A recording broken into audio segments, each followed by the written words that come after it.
CM Chandrababu రెండేళ్ల NDA ప్రభుత్వ పాలనపై ప్రోగ్రెస్ రిపోర్టును విడుదల చేశారు. రాష్ట్ర ఆర్థిక పరిస్థితిపై సమగ్ర నివేదికను ప్రజల ముందుంచిన సీఎం 2019-24 మధ్య ఏపీ విధ్వంసం భయాందోళనతో నడిచిందని విమర్శించారు. 2024లో ఎన్డీఏ విజయం రాష్ట్రంలో ఊహించని మార్పుకు నాంది పలికిందన్నారు చంద్రబాబు.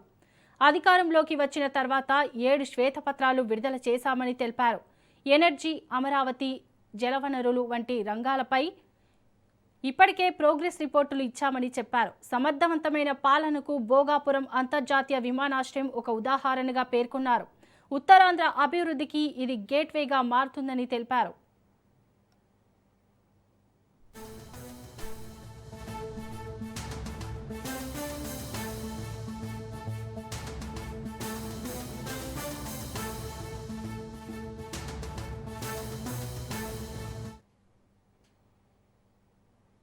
ఇక ఇదే అంశంపై మరింత సమాచారం మా ప్రతినిధి సంతోష్ అందిస్తారు. సంతోష్, చెప్పండి.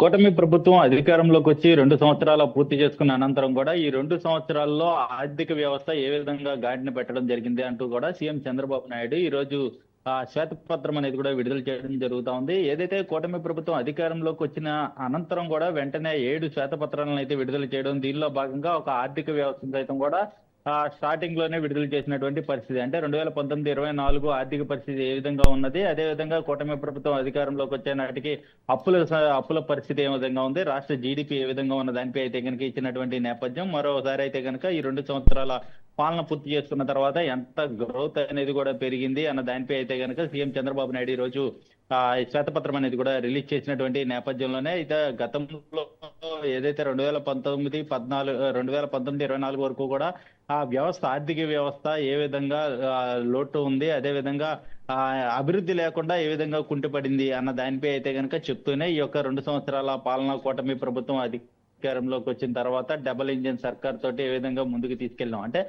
రీజనల్ వారీగా చూసుకున్నట్లయితే కనుక ఇటు ఉత్తరాంధ్ర, అదేవిధంగా అమరావతి రీజన్, ఇటు రాయలసీమ ప్రాంతం, ఈ 3 ప్రాంతాలను ఏ విధంగా సైమిల్టేనియస్ గా డెవలప్ చేయడం జరిగింది, అదేవిధంగా విజన్ ఆంధ్ర, ఏదైతే స్వర్ణాంధ్ర 2047 ఏ విధంగా రూపకల్పన చేసుకున్నాం, ఇటువంటి అన్ని అంశాలపై కూడా క్షుణ్ణంగా అయితే సీఎం చంద్రబాబు నాయుడు మాట్లాడడం జరుగుతోంది. మరోవైపు డిఎస్సి ఉద్యోగాలకు సంబంధించినటువంటి అంశాలపై కూడా సీఎం చంద్రబాబు నాయుడు ప్రస్తావించడం జరుగుతోంది. ఎందుకంటే ఒక పక్క ఉద్యోగ భర్తీలు చేస్తుంటే మరోవైపు విమర్శలు చేస్తున్నారు. కోడిగడ్డు ఈకలు పీకినట్టు కూడా వ్యవహరిస్తుంది గొడ్డల పార్టీ అంటూ కూడా చెప్తున్నటువంటి పరిస్థితి. మరోవైపు గంజాయిని సైతం కూడా అరకట్టించగలిగాము, అదేవిధంగా దానికి సంబంధించి ప్రత్యామ్నాయంగా వేరొక పంటలను సైతం కూడా, అంటే మా ఏజెన్సీ ప్రాంతాల్లో ఎందుకు ఎడిక్ట్ అవుతున్నారు ఈ యొక్క అంశాలపై కూడా గంజాయికి అన్న దానిపై అయితే కనుక సీఎం చంద్రబాబు నాయుడు క్లుప్తంగా అయితే కనుక వివరించడం జరుగుతూ ఉంది. మరోవైపు పరిశ్రమలు ఏ విధంగా వచ్చింది, అమరావతిని ఏ విధంగా డెవలప్మెంట్ చేస్తున్నాము, ఏఐతో పాటు క్వాంటమ్ వ్యాలీ ఏ విధంగా ముందుకు వెళ్తుంది, ఇటు ఐబిఎం, ఇటువంటి టీసీఎస్, ఇటు ఐఐటి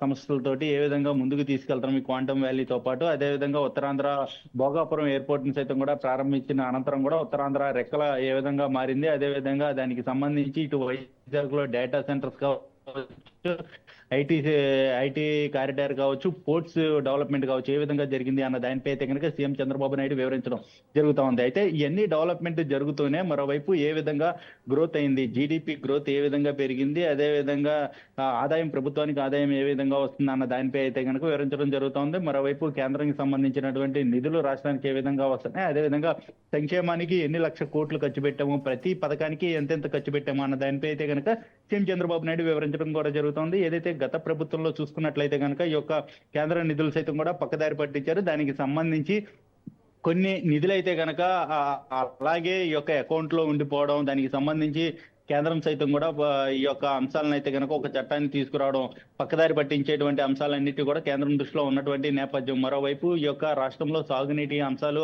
పోలవరంకి సంబంధించినటువంటి అంశాన్ని సైతం కూడా ప్రస్తావించడం జరుగుతోంది. ఎందుకంటే ఈ గడిచిన 2 సంవత్సరాల్లో ఎంత మేరకు పోలవరానికి ఖర్చు పెట్టాము, అదేవిధంగా ఆ పోలవరం ద్వారా సాగునీరు, త్రాగునీరు, అదేవిధంగా ఎనర్జీకి సంబంధించినటువంటి అంశాలపై కూడా ఈ యొక్క పోలవరం ఏ విధంగా ఉండబోతుంది, డయాఫ్రమ్ వాల్ ని సంబంధించి నిర్మాణం ఏ విధంగా పూర్తయింది, అదేవిధంగా గత ప్రభుత్వంలో డయాఫ్రమ్ వాల్ ఏ విధంగా నష్టపోయింది, దీనివల్ల ఎన్ని కోట్లు నష్టపోవడంతో పాటు ఈ యొక్క సంస్థ ఈ యొక్క ప్రాజెక్ట్ అనేది కూడా ఎన్నాళ్ళు వెనక్కి వెళ్ళింది, ఇటువంటి అన్ని అంశాలపై కూడా సీఎం చంద్రబాబు నాయుడు ప్రస్తావించడం, అదేవిధంగా వైసీపీ పార్టీపై విమర్శలు చేయడం జరిగినటువంటి పరిస్థితులు కూడా నెలకొన్నాయని తెలుస్తోంది. ఎందుకంటే ఇటు రాష్ట్ర ఆదాయం ఇప్పటికి వరకు కూడా అనేక విధాలుగా కూడా గ్రోత్ రేటు పెరగడంతో పాటు ఇక రాయలసీమలో హార్టికల్చర్ కి సంబంధించినటువంటి పెట్టుబడులు కావచ్చు, పరిశ్రమలు కావచ్చు, ఏ విధంగా డెవలప్మెంట్ చేస్తున్నాము, ఇలా ప్రాంతాల వారికి కూడా ఏ విధంగా డెవలప్మెంట్ చేస్తున్నాము, దానివల్ల ఉద్యోగ ఉపాధి అవకాశాలు ఏ విధంగా కల్పిస్తున్నాము అనేటువంటి అంశాలు కూడా ఇటు సీఎం చంద్రబాబు నాయుడు ప్రస్తావించడం జరుగుతోంది. 2 సంవత్సరాల పాలన పూర్తయిన అనంతరం కూడా ఒక శ్వేతపత్రం, ఆర్థిక వ్యవస్థకి సంబంధించి ఒక శ్వేతపత్రం విడుదల చేయడం పట్ల అయితే కనుక ఇటు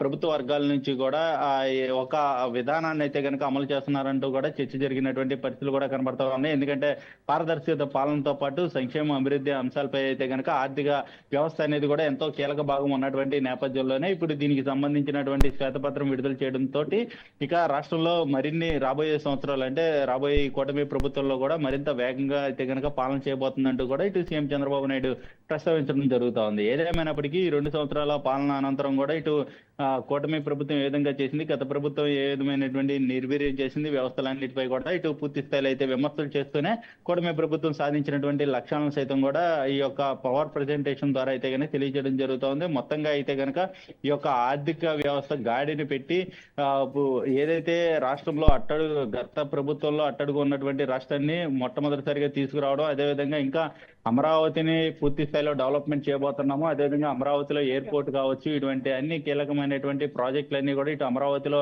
రానున్నట్టు కూడా ఇటు సీఎం చంద్రబాబు నాయుడు తెలియజేస్తా ఉన్నారు. Right, thank you Santosh.